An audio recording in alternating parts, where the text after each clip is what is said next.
फातिमा की रानी माँ, प्रभु यीशु की माँ, आसरा तू ही है माँ।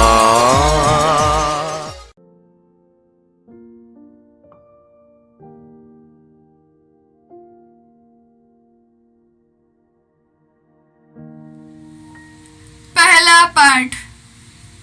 दूसरा इतिहास ग्रंथ, अध्याय 36, पद संख्याएं 14 से 16 और 19 से 23 तक।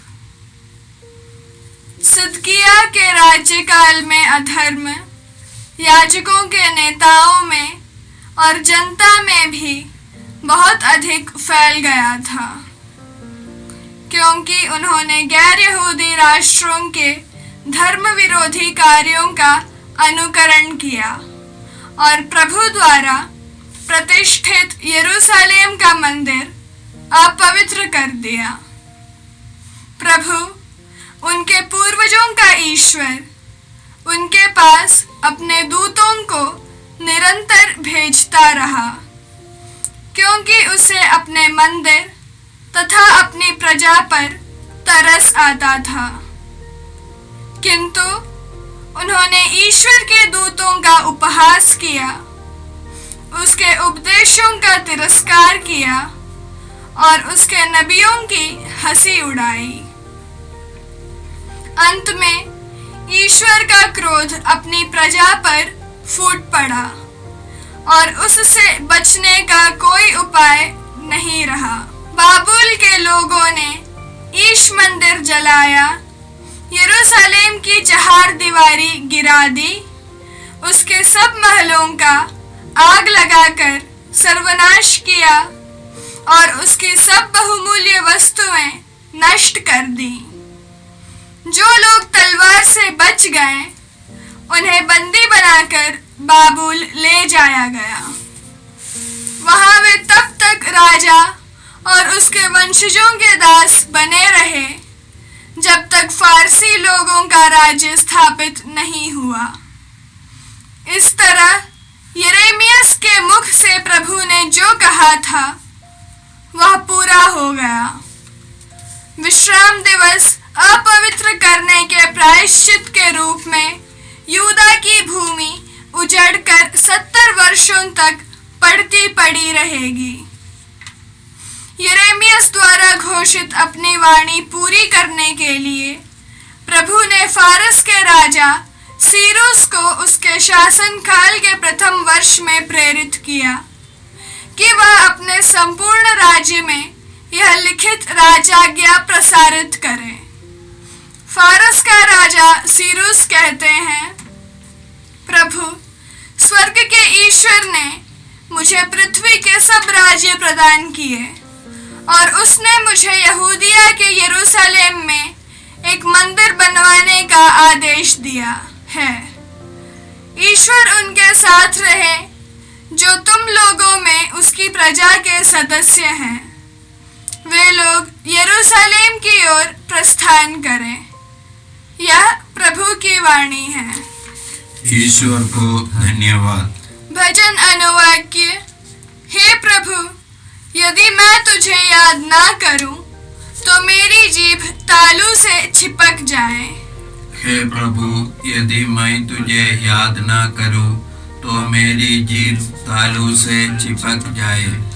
बाबुल के नदियों के तट पर बैठकर हम सियोन की याद करते हुए रोते थे। आसपास खड़े मजनू के पेड़ों पर हमने अपनी वीणाएं टांग दी थी। अनुवाक्य। हे प्रभु, यदि मैं तुझे याद ना करूं तो मेरी जीभ तालू से चिपक जाए। हे प्रभु, यदि मैं तुझे याद ना करूं तो मेरी जीभ तालू से चिपक जाए। जो लोग हमें बंदी बनाकर ले गए थे वे हमसे भजन गाने को कहते थे। हम पर अत्याचार करने वाले हमसे आनंद के गीत चाहते थे। वे हमसे कहते थे, सियोन का कोई भजन सुनाओ। अनुवाक्य। हे प्रभु, यदि मैं तुझे याद ना करूं तो मेरी जीभ तालू से चिपक जाए। हे प्रभु, यदि मैं तुझे याद ना करूं तो मेरी जीभ तालू से चिपक जाए।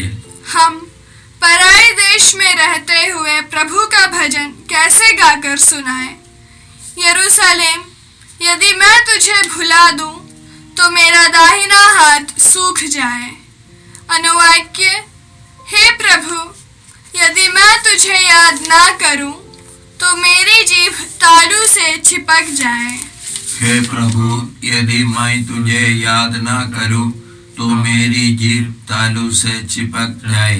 यदि मैं तुझे याद ना करूं, यदि मैं यरूशलेम को अपना सर्वोत्तम आनंद नहीं मानूं तो मेरी जीभ तालू से चिपक जाए। अनुवाक्य, हे प्रभु, यदि मैं तुझे याद ना करूं तो मेरी जीभ तालू से चिपक जाए। हे प्रभु, यदि मैं तुझे याद ना करूं तो मेरी जीभ तालू से चिपक जाए। दूसरा पाठ एफेसियों के नाम संत पौलुस का पत्र, अध्याय 2, पद संख्याएं 4 से 10 तक। ईश्वर की दया अपार है। हम अपने पापों के कारण मर चुके थे, किंतु उसने हमें इतना प्यार किया कि उसने हमें मसीह के साथ जिलाया है। उसकी कृपा ने आप लोगों का उद्धार किया है। उसने यीशु मसीह के द्वारा हम लोगों को पुनर्जीवित किया और स्वर्ग में बैठा दिया। उसने हमको यीशु मसीह में जो दयालुता दिखाई, उसके द्वारा उसने आगामी युगों के लिए अपने अनुग्रह की असीम समृद्धि को प्रदर्शित किया। उसकी कृपा ने विश्वास के द्वारा आप लोगों का उद्धार किया है। यह आपके किसी पुण्य का फल नहीं है, यह तो ईश्वर का वरदान है। यह आपके किसी कार्य का पुरस्कार नहीं है और इसलिए इसका श्रेय कोई भी नहीं ले सकता। ईश्वर ने हमको बनाया। उसने यीशु मसीह द्वारा हमारी सृष्टि की है, जिससे हम पुण्य के कार्य करते रहें और उसी मार्ग पर चलते रहें जिसे ईश्वर ने हमारे लिए तैयार किया है। प्रभु की वाणी। ईश्वर को धन्यवाद। जय घोष। ईश्वर ने संसार को इतना प्यार किया कि उसने उसके लिए अपने एकलौते पुत्र को अर्पित किया। जो कोई उसमें विश्वास करता है उसे अनंत जीवन प्राप्त है। प्रभु आप लोगों के साथ हो और आपकी आत्मा के साथ। संत योहन के अनुसार पवित्र सुसमाचार। हे प्रभु तेरी महिमा हो। अध्याय 3, पद संख्याएं 14 से 21 तक।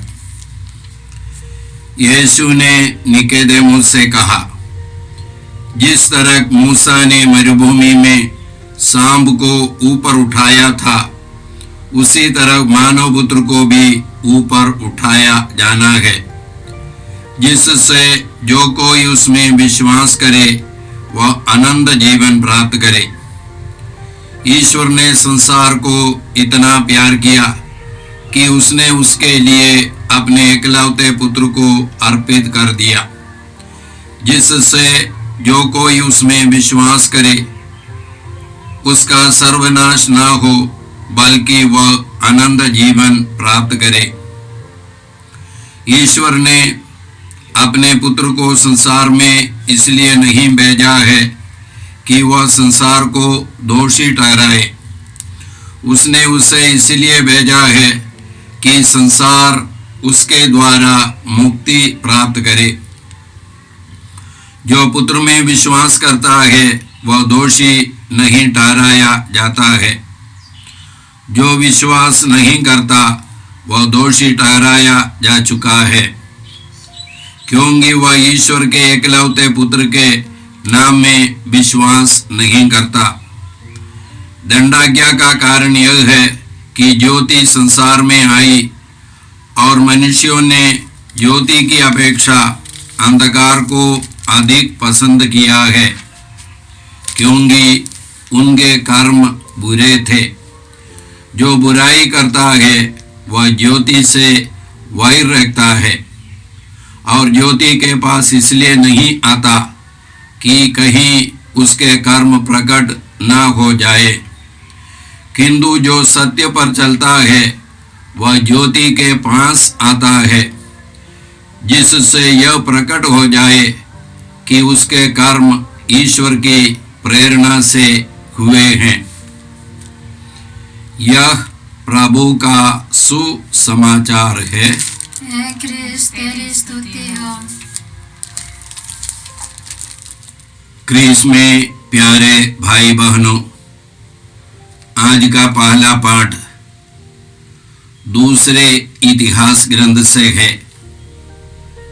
वहां पर हम लोगों ने यरूशलेम मंदिर के विध्वंस के बारे में सुना और यरूशलेम के निवासियों को बाबुल के शासकों ने बंदी बनाकर बाबुल ले गया।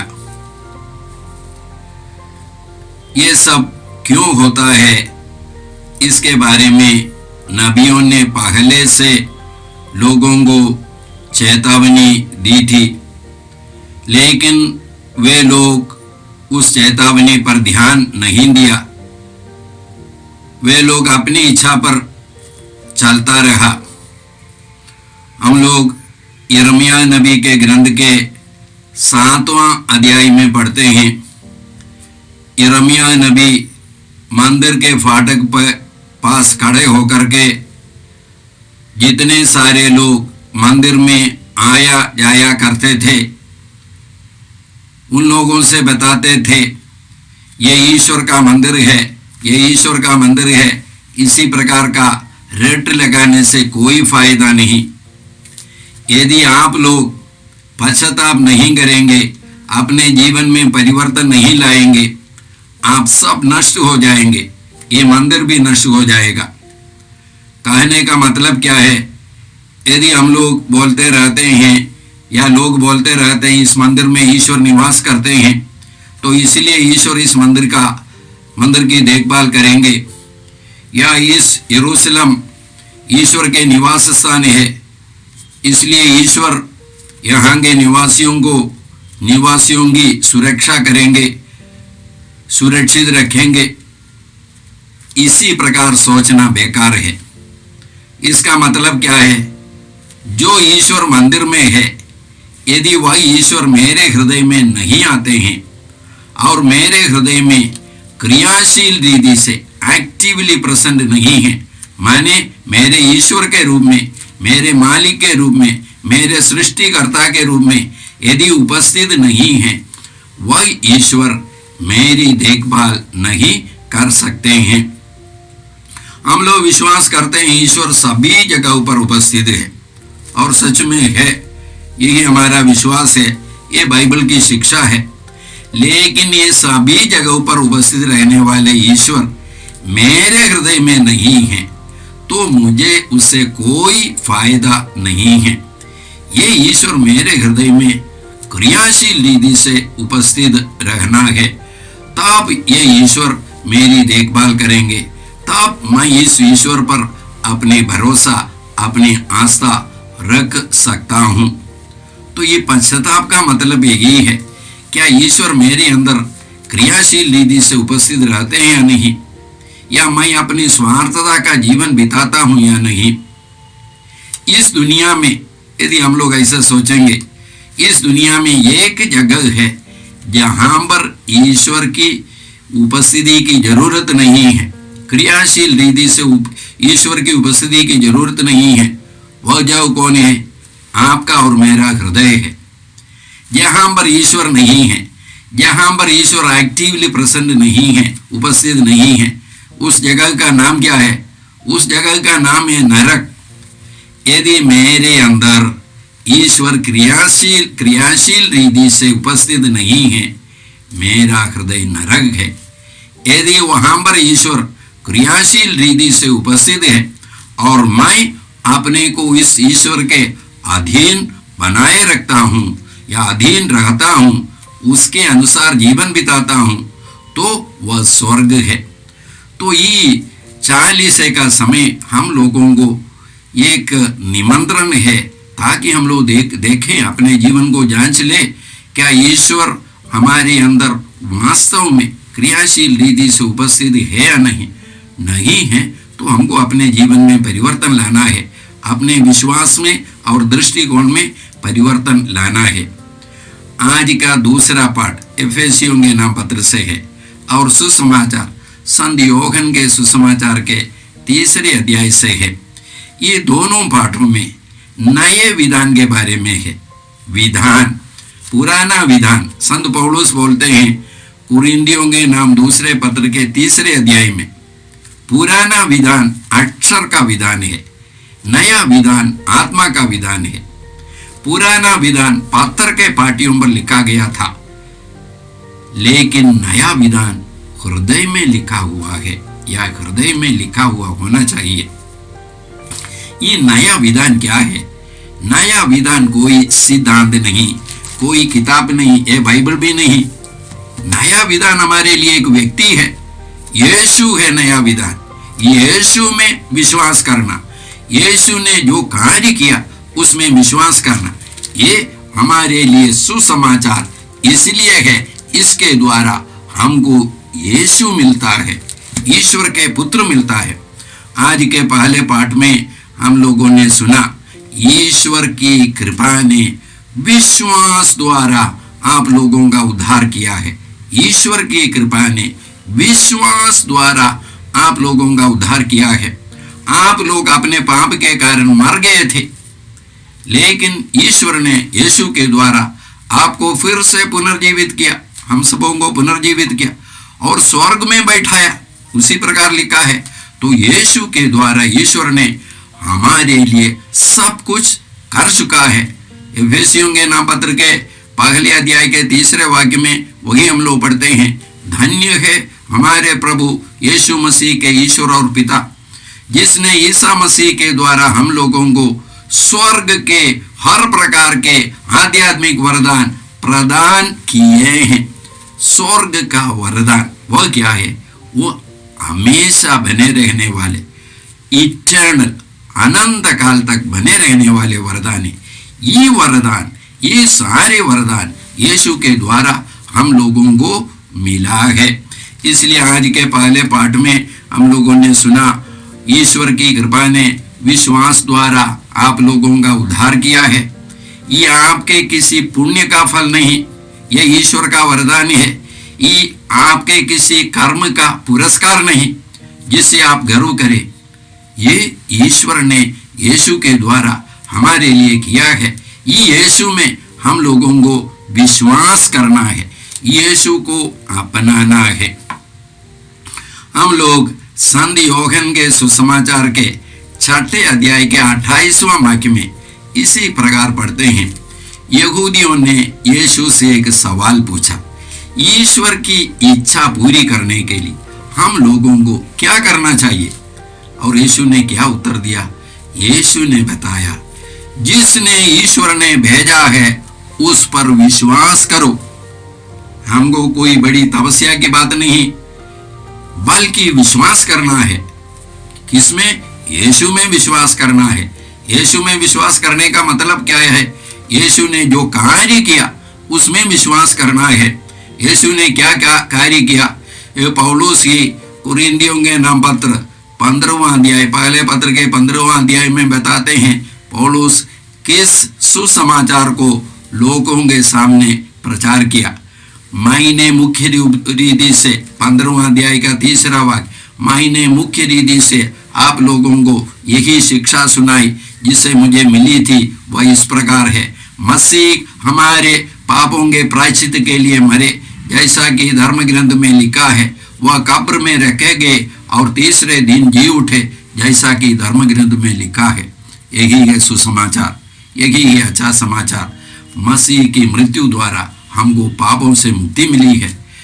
मसीह के पुनरुत्थान द्वारा हमको मृत्यु पर विजय मिला है और हम लोग अनंत जीवन के अधिकारी बन गए हैं। आज के सुसमाचार में हम लोगों ने सुना, यीशु बोलते हैं, जिस प्रकार मूसा ने मरुभूमि में सांप को ऊपर उठाया था, उसी प्रकार मानव पुत्र को भी उठाया जाना है, जिससे जो उसमें विश्वास करता है उससे अनंत जीवन प्राप्त हो।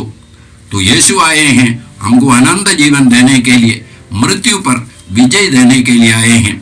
हम लोग जानते हैं, गणना ग्रंथ के 21वां अध्याय में हम लोग पढ़ते हैं, जब लोगों ने ईश्वर से विद्रोह किया, तब विषैले सांप आकर के उनको काटना शुरू किया, तो हजारों लोग मर गए।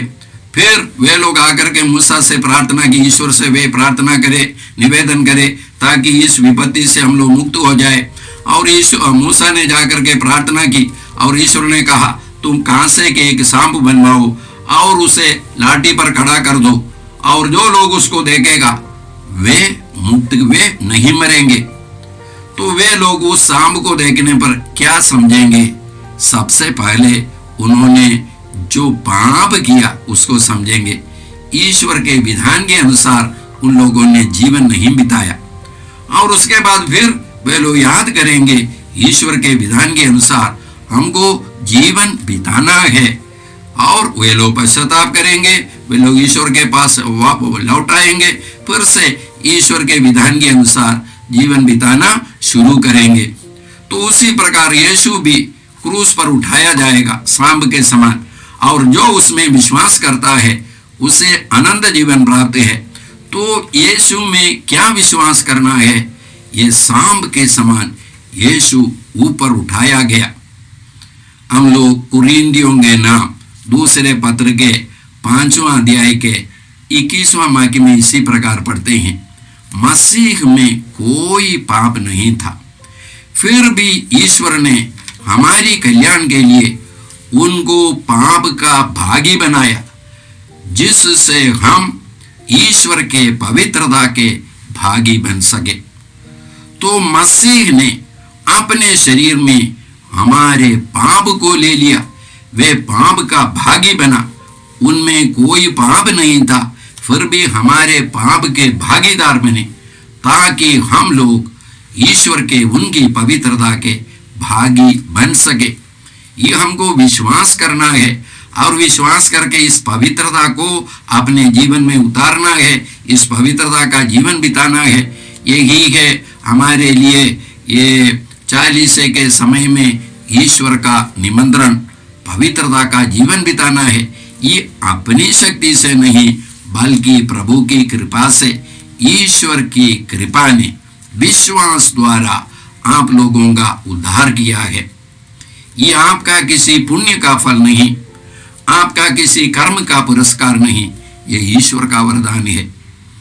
हम लोग प्रभु से कृपा मांगते हैं, जो कार्य ईश्वर ने यीशु के द्वारा हमारे जीवन में किया है, इस पर हम लोग विश्वास कर सके। ये विश्वास कोई जानकारी नहीं, बल्कि यह विश्वास एक समर्पण है। केवल सिर्फ जानकारी नहीं, बल्कि हृदय का समर्पण है। ईश्वर ने यीशु में मेरे सारे पापों को अपने शरीर में ले लिया है, और इस प्रकार यीशु ने मुझे पवित्र बनाया है। इसलिए मैं अपने पाप को प्रभु के चरण में समर्पित करते हुए एक नया जीवन यीशु के द्वारा, यीशु की शक्ति से मैं बिता सकूं। कुरिन्थियों के नाम दूसरे पत्र 5वां अध्याय का 17वां वाक्य, जो लोग यीशु से संयुक्त है वे नई सृष्टि बन गए हैं, पुरानी बातें समाप्त हो गई है, सब कुछ नया हो गया है। यह सब ईश्वर ने किया है। हे परमपिता ईश्वर, हम तेरे पुत्र यीशु के लिए तुझे धन्यवाद देते हैं, जो कार्य यीशु ने हमारे लिए किया है, जिसके द्वारा हम लोग पूर्ण रीति से पाप मुक्त हो गए हैं, और यीशु के द्वारा तूने हमें पवित्र आत्मा दिया है। ये पवित्र आत्मा के द्वारा हम लोग तेरे पुत्र पुत्रियां बन गए हैं। तेरे योग्य पुत्र और पुत्री का जीवन हम बिता सके, ये प्रार्थना हम करते हैं प्रभु क्रिस्त के द्वारा। आमीन। जय यीशु क्रिस्त में प्रिय भाई और बहनों, प्रभु यीशु ने हमें आदेश दिया है संसार के कोने कोने में जाकर सारी सृष्टि को सुसमाचार सुनाओ। सुसमाचार सुनने के लिए और सुनाने के लिए एक अच्छा मौका है। आप कृपया इस चैनल का सब्सक्राइब करें, लाइक करें, शेयर करें, बेल आइकन दबाएं ताकि यहाँ की नई वीडियोस की सूचना आपको मिलती रहेगी। साथ साथ आप दूसरों को भी प्रेरणा दें इसका सब्सक्राइब करने के लिए। याद रखें, कल के मिसा के दैनिक पाठ और उस पर टिप्पणियाँ आज ही दोपहर के बाद हम लोग अपलोड करते हैं। कृपया आज ही उसको सुनकर कल की तैयारी करें। प्रभु यीशु आपको और आपके परिवार को 100 गुनी आशीष देंगे। जय यीशु।